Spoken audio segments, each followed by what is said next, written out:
Hello, everyone, and welcome to the Pash On podcast. Let's get started with your host, Brian Pash.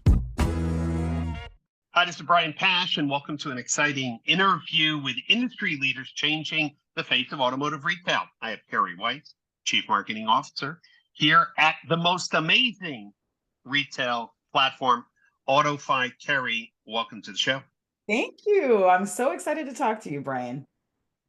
Well, one thing I love about your company is the impression that dealers get when they see how much time you invest in getting the process right. I'm thinking of the Hello Auto Group and Carl Schmidt, how they really leaned into AutoFi. I was there at the beginning when Carl was shopping for a DR/showroom experience. At that time, you didn't have a showroom experience. And he was really looking for simplicity, scalability, and accuracy. And Joe St. John and your team, right, leaned in, spent countless hours, and now, man, they are firing on all cylinders. They seem to be a pretty happy customer, Kerri. They were our first to really pilot showroom, and we call them, they're like our guinea pig. We're so thankful because they made a lot of sacrifices. When you're the first to help get that technology right, you're making sacrifices as well. And I think with Carl, what set him apart from other leaders is that he made a decision, like, we're going to embrace this technology, we're going to incorporate it, and there's going to be some bumps in the road, and we're going to continue forward. We're going to burn those old ships, everything that we've been doing in the past. There's no going back to that. And that makes such a huge difference. It also makes a big difference with Joe, as you mentioned, who leads our dealer training and our change management. And he moved, to California for 2 months and sold cars with Hello Auto Group, side by side, worked the desk. And so for us, to me, that was the unlock in getting that product right, is having the voice of the customer directly through Joe sent back to our engineers and making these tweaks so that it's actually used.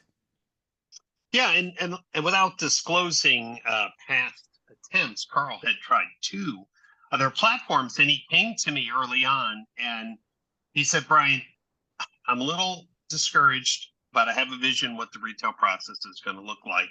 And, one of the things I said to him is, you need a company who's going to be able to dedicate some resources, because he was a one freight store. He had a very clear vision on what he wanted to accomplish. And at that time, there was a lot of cookie cutter things that didn't work. And so you were number 3, and I guess the third time's the charm. Kerri, let's step back for a moment.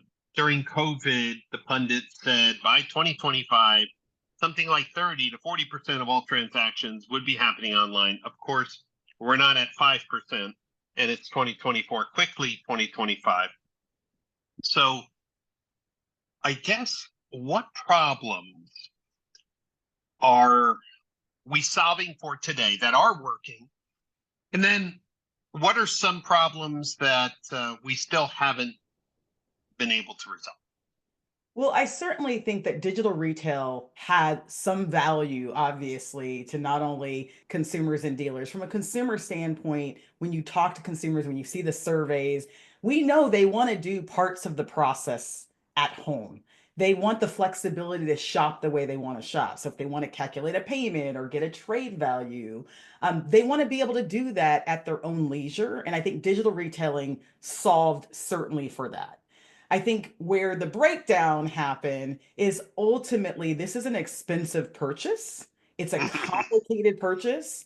And from even a finance standpoint, a lot of these consumers are going to get approved through the dealership. They got to get financed. They need to know what they can afford. And I feel like most digital retailing has not actually solved for that gap in terms of finance. What can I afford? Can I get approved? And so ultimately, I'm going to go into the showroom. I have to go into the showroom. I have to interact. And that transition has always been the big breakdown, I think, is what happens from digital retailing into the showroom. And in part because the mentality of our industry has always thought of digital retailing as not a transactional tool, but more of another lead. Yeah, a super lead. A super lead. So out of all the DR platforms, I would say that any dealer who wanted to see Hello Auto Group, that would be one example of somebody who got it right. Now, let's step back. Carl is a one price store. Yes. He's surrounded by sharks who do bait and switch, but he still pushed forward. There are dealers who say, Kerri, I get what you're trying to accomplish.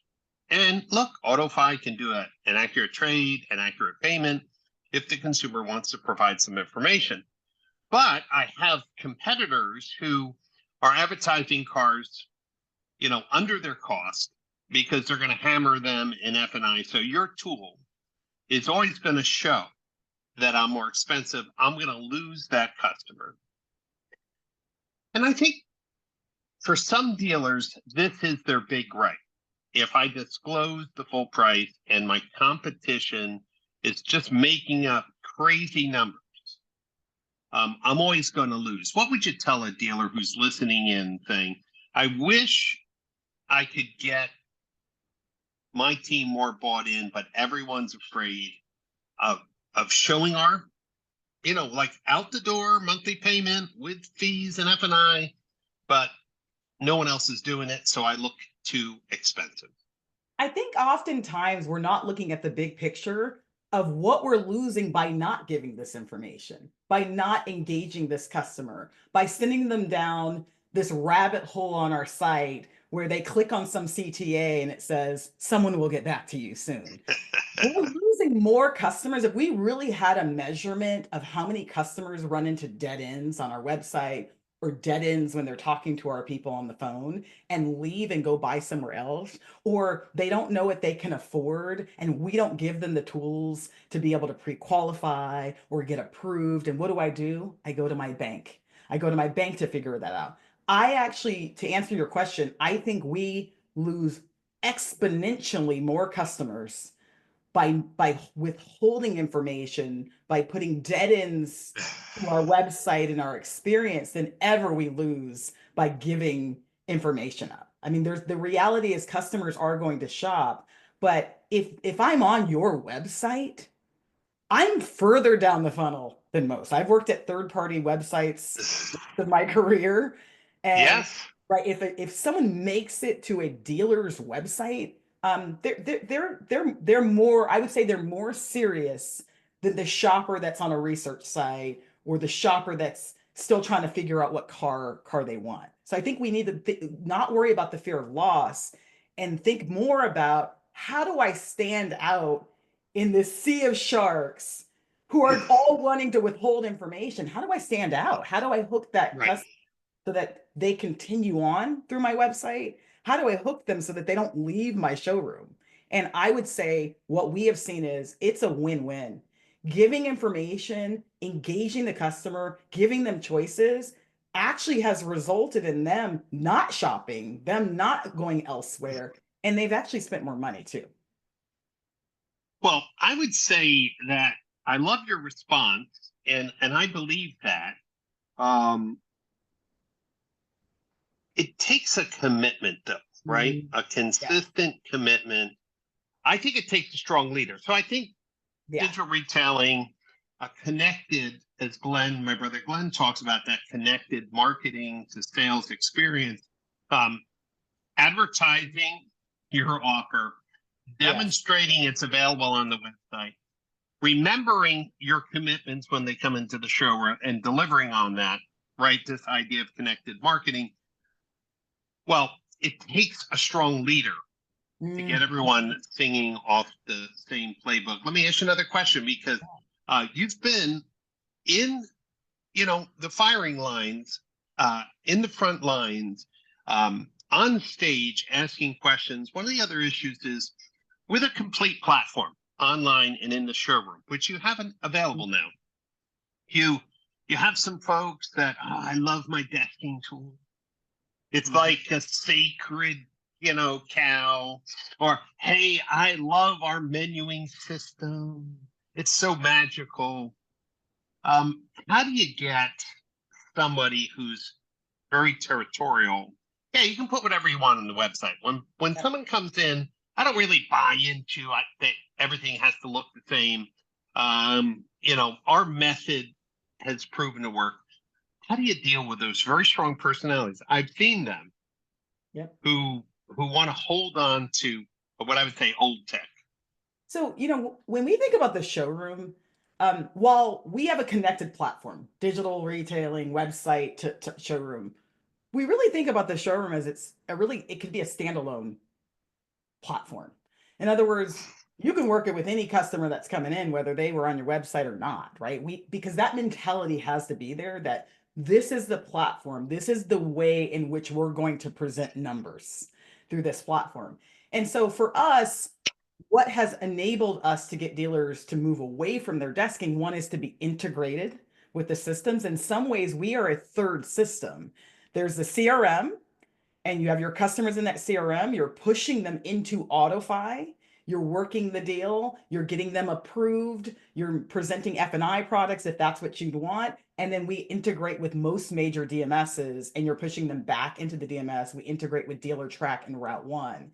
And the way that we also position ourselves is that most desking solutions are pretty antiquated.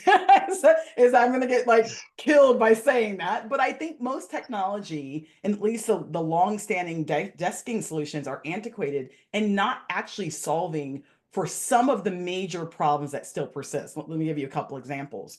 One, the bottleneck at the desk, right? And the back and forth that still has to happen. The biggest thing is the gap between the customer and trust. In other words, we have technology that enables our sales managers to work the numbers and desk the deal and get lender approvals and all that. But at the end of the day, we're not solving for that customer who comes in armed, questioning everything. We're not solving for efficiency.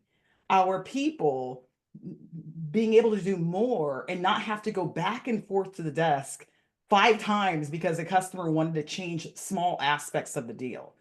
And so I think to us, it's like when we talk to a dealer about their desking, what they think of as being progressive is being able to print out from that desking solution and put numbers in front of the customers. That's absolutely not solving for the problems that we still see persist in the sales process. Kerri, one of the things that I love about AutoFi is you're an education first company. You really take the time to explain to dealers what the opportunity is, what a new vision of retail looks like, and how your tools support that new vision. You're going to be doing a session at the Modern Retailing Conference, and your sessions are always well attended. The title, it's a long one, but I think it's very interesting. I'd like to learn a little bit more. The showroom is the new digital frontier, arming your team with technology to move faster and drive profit. For the dealers who are listening and like, hey, you know what? We still haven't found the right tool. We still haven't found the right process to streamline the showroom experience, to get people in and out faster. What are you going to be covering and why should they attend? Well, I think we're going to start with the problems that still persist. So, for example, when I look at how long it took to sell a car back in 2018, 5 or 6 years ago, it was over 3 hours. Now we're 15 minutes better in 2024, with 90% of dealers saying they have embraced digital retailing and they are leaning into digital. We have improved that by 15 minutes. Our average new car salesperson sells 9 new cars a month. And that has been consistent for the last 10 years. Hasn't changed much. Hasn't changed much. And so with all that technology, at the end of the day, it comes down to the showroom. And if we can't arm our people on that busy Saturday when the waves of customers are coming in, and if every single one of our salespeople has to wait to get numbers for 15, 30 minutes to get numbers out to a customer because everything goes through that desk. And that to me is what I want to talk about. To me, when we talk about digital, that is the frontier, is how do we use technology so that everything isn't dependent on 2 or 3 managers to get numbers out to customers, to get them approved. Technology can solve for this. in a way that automates our decisions, in a way that creates guardrails that prevent people from making mistakes every single day. And I almost get frustrated, Brian, in that we pull up our phones and I map the way to my kid's soccer practice. Right. Why? Do I know how to drive? Yes.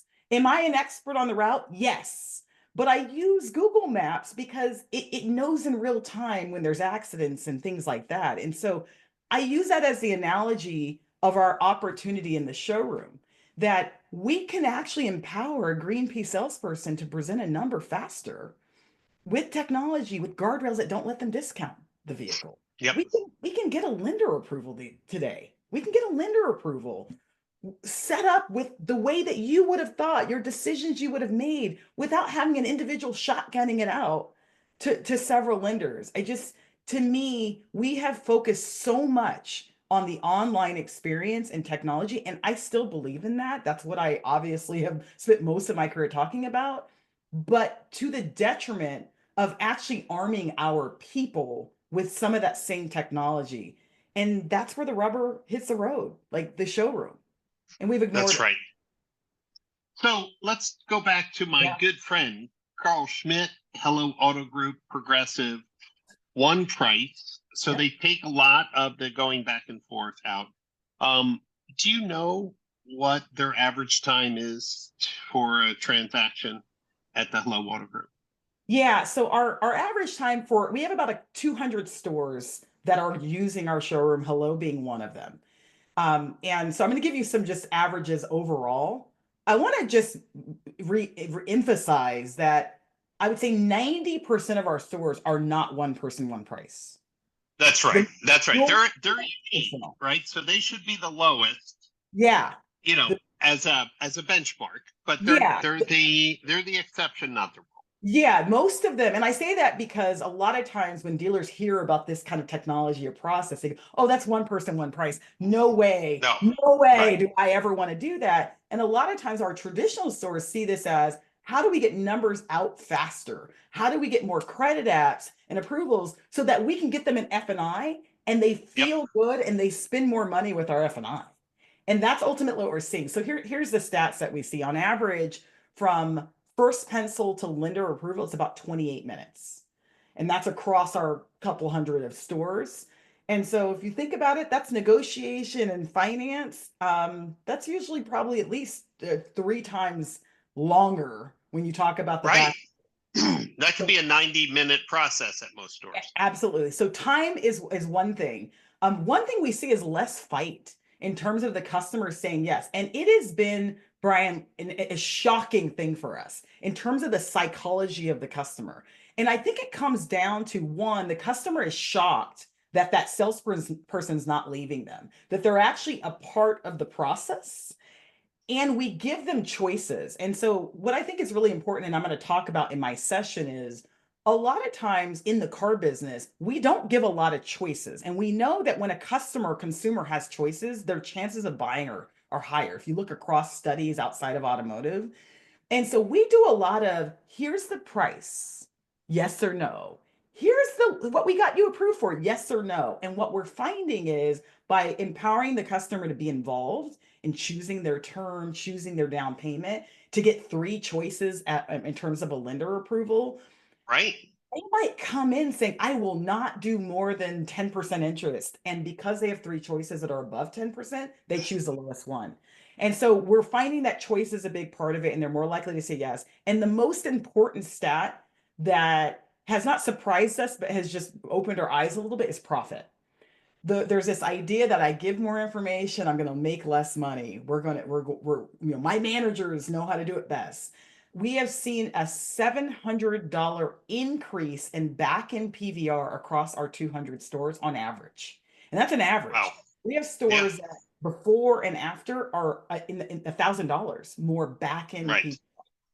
And so for us, there's a correlation involving the customer, and with some guardrails for that salesperson, have actually led to better outcomes in terms of profit. Yeah, and if you know what, it's kind of like going to a restaurant that you know it's busy, but the food is crazy, crazy delayed. By the time they say, hey, do you want any dessert or, after dinner drinks, you're like, no, I'm just getting out of here as quick as possible. And I think that's what happens. Regardless of how good someone's F&I skills, people get so spun out that it took them so long, to transact. By the time they get in the F&I office, they are ready they're angry, they're frustrated, they're late to an appointment.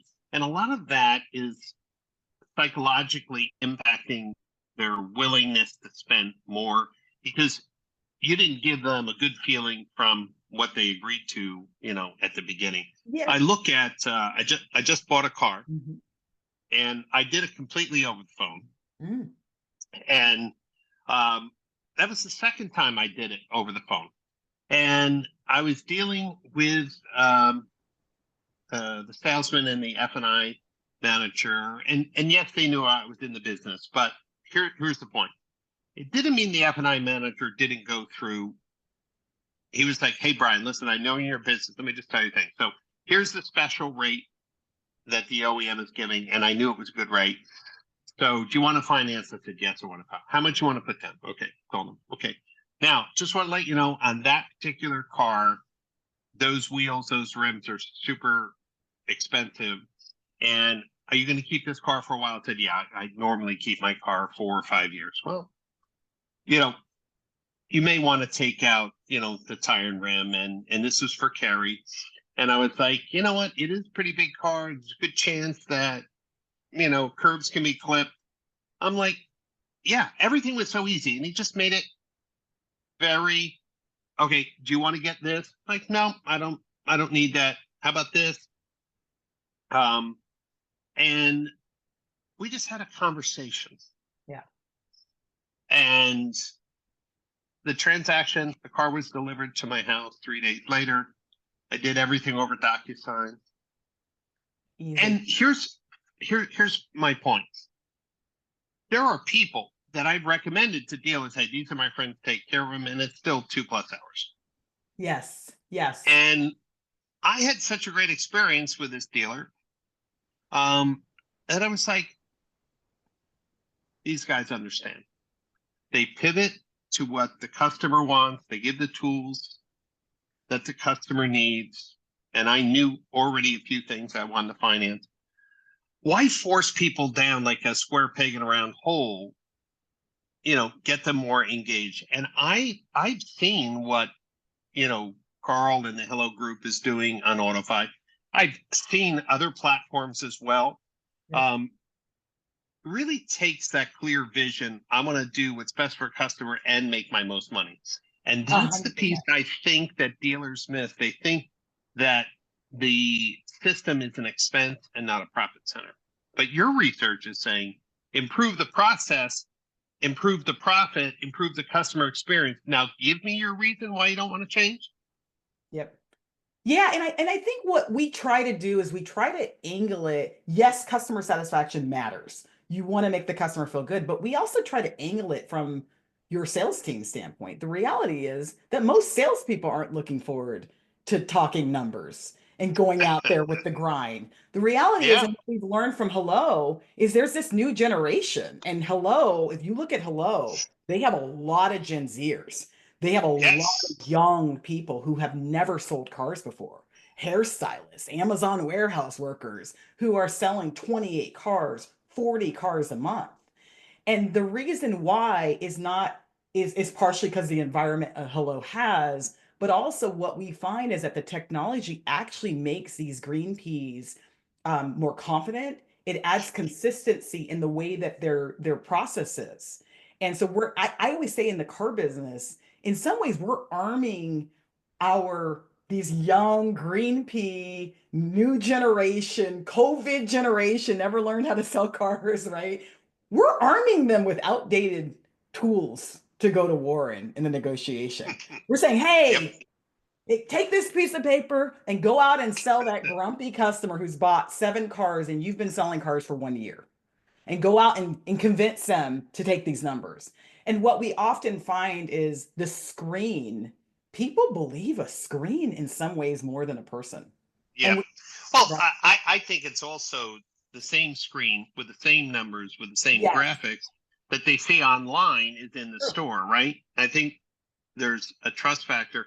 I know, listen, some people say, hey, Brian, you've never sold cars. Mhm. Here's what I do know.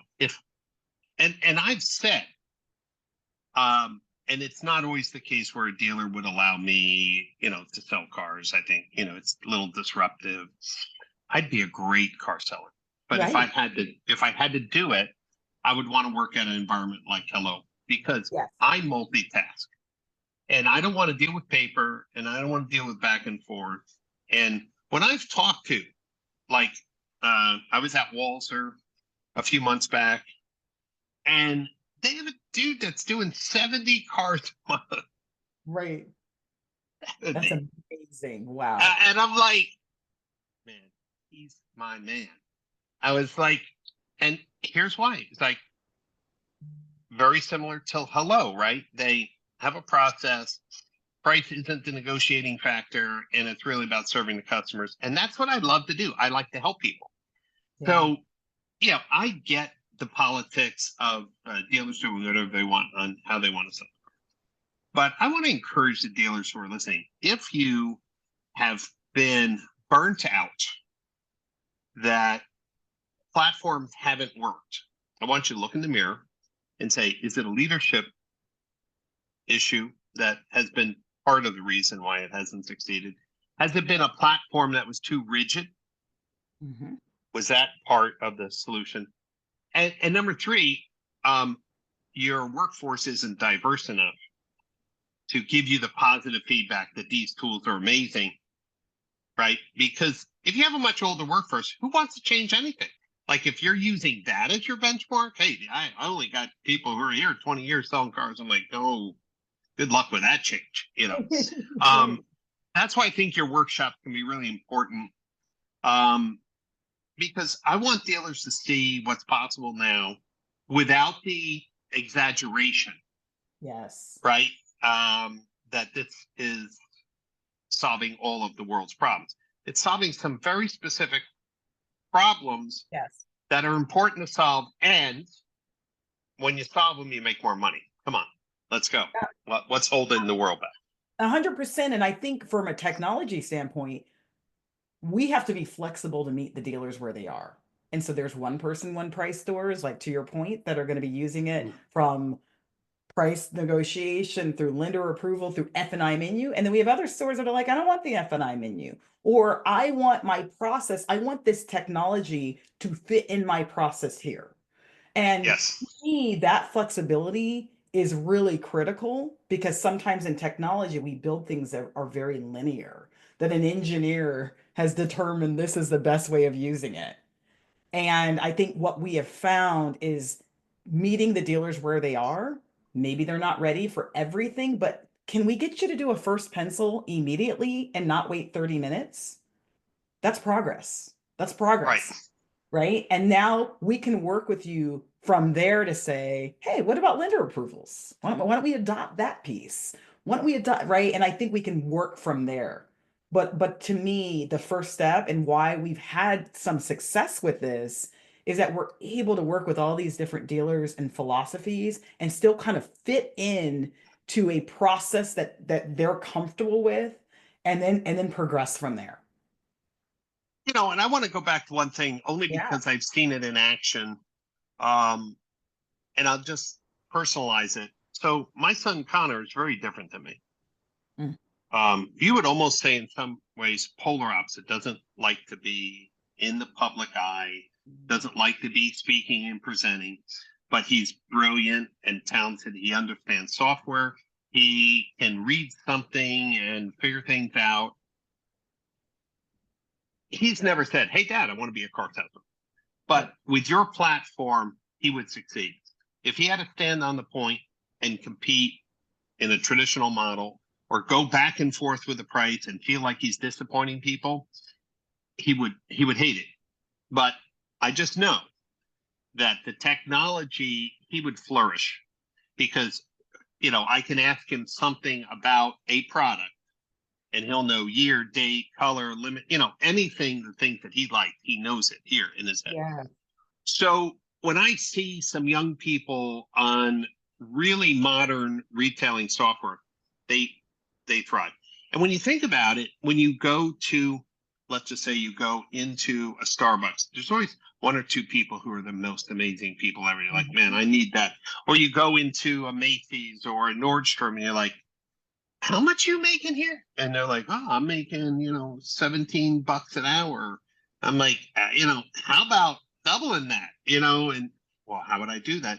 But this earlier, younger generation is expecting tech. So I think also dealers have to say, if I want this to be a business that scales over time, passed down to my generations, I better have a tech stack that allows more people to come into the fold and sell cars. That to me has been one of our, we almost had to add that to our value props, right? Is like being able to empower a younger generation or new salespeople, like particularly this COVID generation, people that started selling into Mm-hmm. during COVID, they don't know now they're really feeling the pain of like, whoa, I thought I was killing it in 2020. This is the Yep. real car business, right? And I think you're absolutely right. Like I said, we've seen it at Hello, where it's like you got hairstylists and Amazon warehouse workers. And Joe was in the store. It was a while ago, about 6 months ago, but he took a picture of their board, and seeing all these like Gen Zers selling 28 Yep. cars. It's insane. And they're F&I products because they sell F&I products. You got this Oh young yeah. person selling F&I products like a seasoned Yeah. veteran. And so I think you're absolutely right. It's a huge value. It also, what we've learned from some of these dealers is that their turnover rate is lower because a lot of Sure. times the salespeople really enjoy their job. They like their job. They don't feel like this villain in some Yep. ways. And so yes, it's a huge value of attracting a different type of salesperson and empowering everyone to kind of sell cars in a consistent way. Well, for the dealers who are listening in, I hope you understand. We're talking to somebody who's not only been automotive for many years, but is really passionate about helping dealers solve for specific problems that their platform addresses. And more importantly, the conference is all about modern retailing. So if you didn't like Gen 1 or Gen 2 of digital retailing tools that didn't have a connected showroom experience, you really should look into this. Come out to the conference. Why? You're going to see the different platforms that are available and learn which one fits into your culture. You're going to be learning about how to better manage your customer data and how to activate your customer data and to do more with your people through technology. That's the overall theme at the Modern Retailing Conference. And we sell out the conference every year. So I'm not hard selling. Just going to tell the dealers, please get your tickets booked. The hotel is beautiful. We're at the O Hotel and Spa in Palm Beach, Florida. And Kerri, it has to be one of your favorite hotels because you and I don't need to be in Vegas or some sloppy hotel that sometimes conferences are hosted in. What do you Huge. like about the Modern Retail Conference? Well, I mean, I think for me, it's about being surrounded by leaders who are progressive, who are Mm, willing to try new things. I always say in this business, I have been in this business for 25 years. And throughout the years, I've heard so many, this won't work, this won't work, this won't work, and it works, right?